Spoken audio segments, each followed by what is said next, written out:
टेटी मार्कन ते पास उम्मीदवार तालीम खाते लाए नेमत या जहमत। ये वीडियो शायद घणन के पसंद न अचे पर हकीकतूं अवां जे साम्हूं। IBA तरफा वरतल PST ऐं JEST टेस्ट में उम्मीदवारन के हिकिड़ो, ॿ या टे सवाल समझ आया पर पोइ बि टेस्ट पास करे विया। उम्मीदवारन टेस्ट की तैयारी भी कोन कई पर पोइ कीअं अहिड़ी ॾुखी टेस्ट क्लियर करे विया हूंदा। कुछ दोस्तन जो चवण है तो उन्हनि तरीक़ो नंबर 13 इस्तेमाल कयो। इहो कहिड़ो तरीक़ो आहे, अचो त ॾिसूं। हीअ आहे 17 सितंबर ते वरतल JEST जी टेस्ट जी आंसर की। हिन टेस्ट में जॾहिं उम्मीदवारनि 100 ई सवाल पढ़िया त पोइ वधीक कुझु पढ़ण ऐं लिखण जे क़ाबिल न रहिया।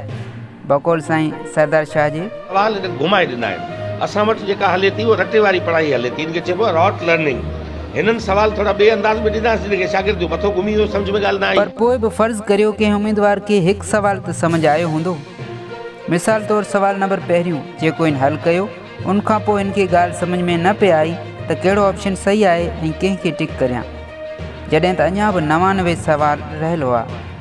हाणे जेकॾहिं हू सभिनी सवालनि जो हिकु ई ऑप्शन यानी ऑप्शन B टिक करे थो त ॾिसूं था छा थो नतीजो अचे। 99 सवालनि जो ऑप्शन B टिक कयो आहे। ॾिसो इनखे घणियूं मार्कूं मिलियूं आहिनि, 32 मार्कूं। हिकिड़ी मार्क हिनजी पंहिंजी ज़हानत जी, जॾहिं त 32 मार्कूं धुकनि जूं। टोटल स्कोर 33 ऐं उम्मीदवार पास। अहिड़ा ॿिया बि मिसाल ॾिसो। 24 तारीख़ ते PST जी टेस्ट जंहिंमें उम्मीदवार सिर्फ़ु 4 सवाल हल कया हूंदा, बाक़ी सभिनी सवालनि जो ऑप्शन C टिक कयो हूंदो त मार्कूं तव्हां पाण ॾिसो। 4 जवाब सही ऐं 29 धुका, टोटल 33 मार्कूं। अहिड़ी तरह 25 तारीख़ वारो PST जो पेपर ॾिसो, जंहिं उम्मीदवार सिर्फ़ु 5 सवाल हल कया हूंदा ऐं पोइ सॼे पेपर जो ऑप्शन A टिक कयो हूंदो, पोइ बि पासिंग मार्कूं खणी वियो हूंदो। ईअं तव्हां PST ऐं JEST जी हर तारीख़ वारी टेस्ट ॾिसो, जिन में जिन बि दोस्तनि हिकिड़े ई ऑप्शन वारा धोखा हयां उन्हनि खे पासिंग मार्कूं मिलियूं आहिनि हार्ड एरिया जे परसेंटेज मूजिबि। उन करे वज़ीर तालीम सरदार शाह ऐं सेक्रेटरी तालीम अकबर लगारी खे सोचणु घुरिजे त तालीम खाते में कंहिं पटे वाले या कंहिं चौकीदार जी भर्ती न पई थिए, बल्कि हिकु टीचर खे, हिकु उस्ताद खे तव्हां अपॉइंट करे रहिया आहियो। 33% मार्कूं इंतिहाई घटि आहिनि, जेको मूं हिन वीडियो में साबित बि कयो आहे त कीअं धोखा हणी बि हासिलु करे सघजनि थियूं।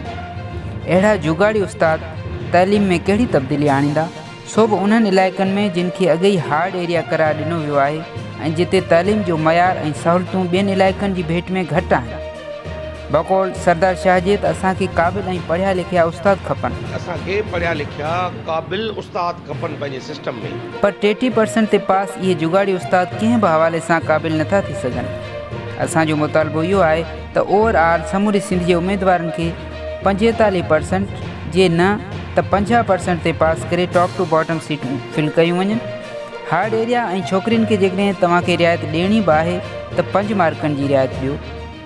हाणे कुझु MPA MNA ऐं वज़ीर पंहिंजे इलाइक़े खे हार्ड एरिया मंज़ूर कराइण लाइ सियासी ज़ोर लॻाए रहिया आहिनि। खुदारा तइलीमी एमरजेंसी में तइलीम जो बेड़ो न ॿोड़ियो। 40 खां घटि मार्कूं कंहिं बि हवाले सां फ़ाइदेमंद कोन्हे। 33% ते पास सियासी भर्तियूं तस्लीम कबियूं, जिन खे सिंध जी अवाम सालनि ताईं पई लोड़ींदी।